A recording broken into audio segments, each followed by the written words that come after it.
One of the most important parts of President Trump's policy, and where I think President Trump's policy is most in accord with Christian social teaching and with the Catholic faith, is that more than any president of my lifetime, President Trump has pursued a path of peace.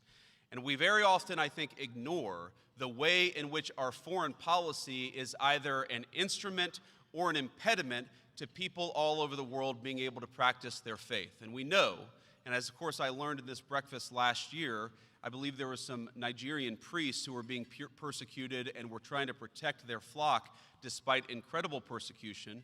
We know that some of the biggest groups that are persecuted all over the world today are Christians. And the Trump administration promises you that whether it's here at home with our own citizens or all over the world, we will be the biggest defenders of religious liberty and the rights of conscience. And I think those policies will fall to the benefit of Catholics in particular all over the world.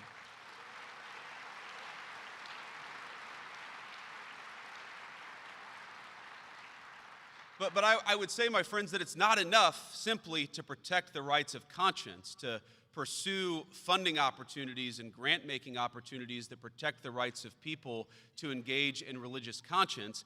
We also have to remember that oftentimes the biggest impediments to religious liberty have not come through malice from the United States government, but have actually come through carelessness.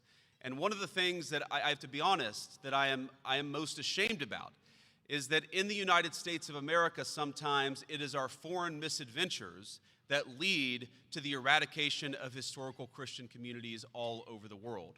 And so when President Trump talks about the need to bring peace, whether it's in Russia and Ukraine, whether it's in the Middle East, we of course have to recognize that as a policy oriented towards saving lives and carrying out one of Christ's most important commandments.